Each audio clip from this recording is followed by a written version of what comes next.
Salam sejahtera, terima kasih karena bersama dengan saya di Nazilin Unity Channel. Pendedahan kali ini akan membuatkan Perikatan Nasional sudah tidak punya harapan apa-apa lagi. Pendedahan kali ini betul-betul membuatkan ramai netizen, khususnya walaun terbuka mata.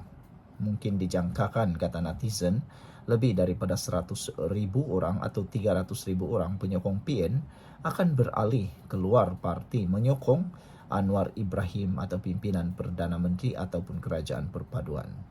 Apabila kenyataan ini dibuat oleh Liana Marzuki di Harapan Daily antara royalti dan Wang Ishan, ramai minta komen isu Wang Ishan negeri Terengganu. Saya pernah kupas dulu, tapi bila dikaji poster yang disebar luas ini, saya nampak banyak juga windows dressing. Nak ajak kita lihat dari jendela sahaja, bukan melalui pintu yang boleh nampak seluruh rumah. Ini perkara-perkara yang pemimpin PAS patut beritahu rakyat Terengganu. Dari segi undang-undang, ada beza Wang Royalty dan Wang Ishan.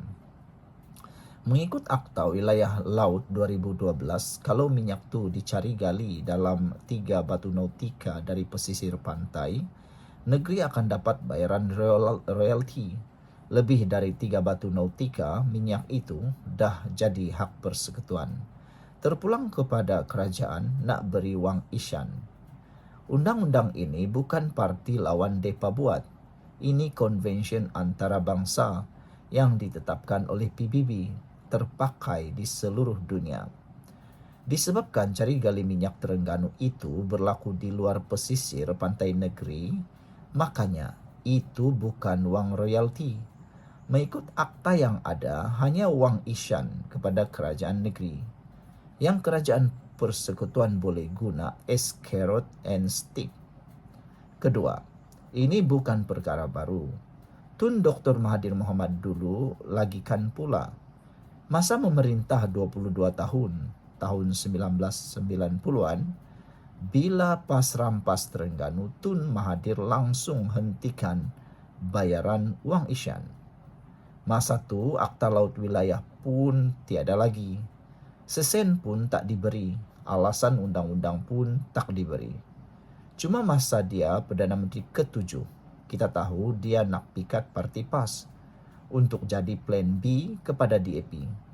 Bukan sahaja diberi royalti kepada Terengganu, Kelantan pun dapat juga 400 juta Wang Ishan. Yang terpalit isu memborong Mercedes untuk ahli exconya. Tapi sayang, pelaburan Tun Mahathir tak mengena. PAS pakat dengan Tan Sri Muhyiddin Yassin pula, lepas itu nak khianat dia. Beza Perdana Menteri 4 dan sekarang Perdana Menteri ke-10 ialah masa tu dana langsung disekat. Si Thanos punya brutalnya. Tapi Perdana Menteri ke-10 tetap memberi, bukan seperti mentornya.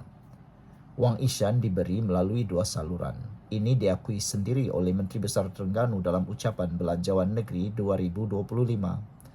Beliau sendiri akui cara Wang Ishan disalurkan 40% masuk akaun kerajaan negeri, 60% kerajaan persekutuan akan beri terus kepada rakyat melalui pihak ketiga. Sama ada kontraktor pembangunan atau agensi persekutuan di negeri. Maknanya, Wang Ishan itu memang dapat, cuma tiada dalam tangan kerajaan negeri. Rakyat Terengganu masih boleh merasa Wang Ishan ini, cuma kerajaan negeri marah. Mereka tak boleh urus sendiri.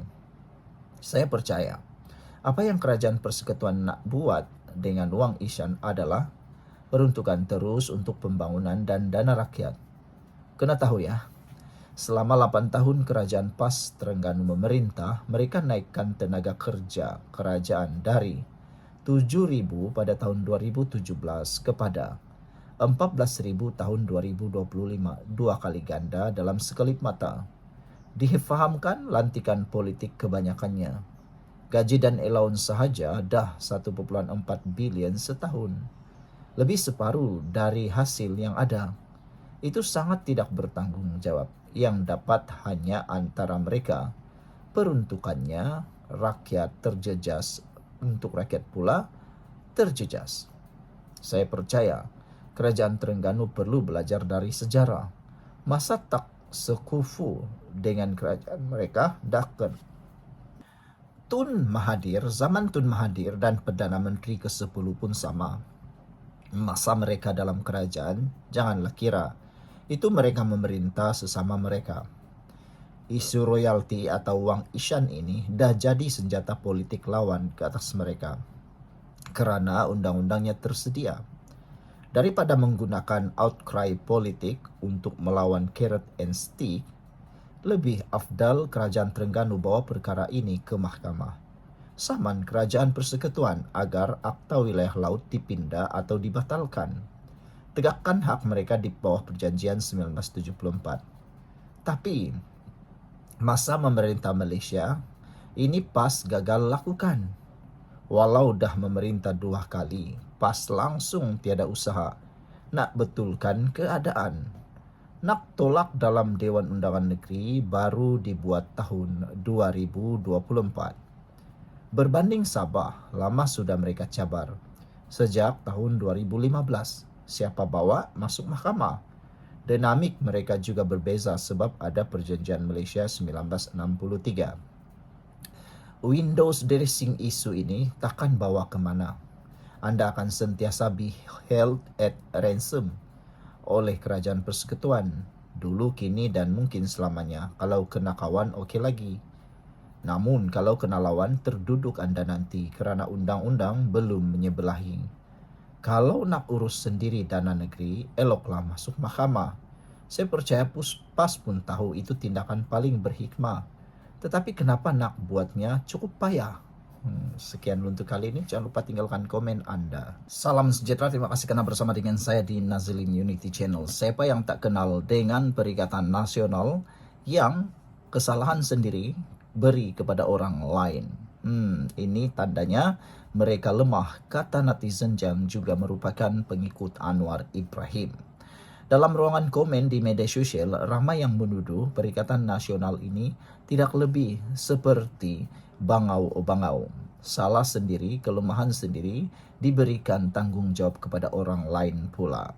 Hari ini, apabila ditemplak Perikatan Nasional gagal di dalam menjalankan SG4, pelaksanaan SG4 yang kononnya boleh mencabar kerajaan persekutuan, dilihat gagal dan segagal-gagalnya, tahap gaban gagal dan gagal lagi dan gagal segagal-gagalnya, akhirnya mereka kata itu bukan salah mereka, itu salah sokongan kerajaan Putrajaya.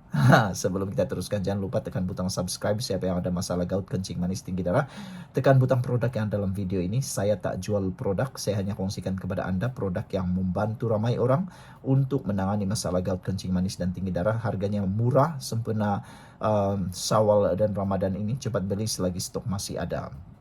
Kurang sokongan Putrajaya, puncak ekonomi SG4 perlahan, kata ahli Parlimen Perikatan Nasional. Ketua Pemuda Perikatan Nasional PN Afnan Hamimi Taib Azamuddin menggesa Putrajaya permudah kelulusan dan sokong kemasukan pelabur ke SG4. Entahlah dari mana dia kata ini, ramai yang menemplak. Afnan kata mereka bukan kerana Putrajaya tak mahu permudah kelulusan atau sokong kemasukan pelabur, tapi pelabur yang mungkin enggan atau kurang berminat melabur di negeri kamu, kata netizen. Jangan salahkan kerajaan persekutuan pula. Lebih-lebih lagi, tindakan kamu tidak mahu menandatangani MOU kerajaan menyebabkan ianya mendapat tolakan terhadap kamu sendiri. Seorang pemimpin PN menolak dakwaan 4 negeri di takbir gabungan pembangkang tidak menunjukkan perubahan signifikan dari segi ekonomi dan pembangunan. Nah, dia cuba menafikan, tapi sebenarnya sudah dapat dilihat. Ketara sangat bahawa SG4 tidak memberikan perubahan signifikan kepada 4 buah negeri yang kononnya akan dapat mencabar kewibawaan kerajaan Putrajaya. Rupa-rupanya tiada apa-apa juga perubahan signifikan meskipun di bawah teraju ataupun nasihat Tun Mahathir Mohamad. Rupa-rupanya walaupun Tun Mahathir sudah ada dalam SG4, tiada apa-apa perubahan pun. Jadi lebih baik bubar sajalah SG4 itu. Ketua Pemuda PN Afnan Hamimi berkata pertumbuhan ekonomi Kelantan, Terengganu, Kedah dan Perlis menunjukkan peningkatan setiap tahun walaupun kurang mendapat sokongan Putrajaya merumitkan keadaan termasuk hal berkaitan kemasukan pelabur. Jika jadi tak benar negeri ditabir pembangkang atau dikenali sebagai SG4 ini tidak menunjukkan seberang perubahan dari segi ekonomi dan pembangunan, katanya lagi. Saya minta pusat permudah segala urusan negeri pembangkang termasuk memudahkan proses pelaburan masuk serta hal berkaitan yang memerlukan kelulusan dan sokongan pusat, katanya kepada FMT. Jadi itulah putar sini putar sana akhirnya salah orang.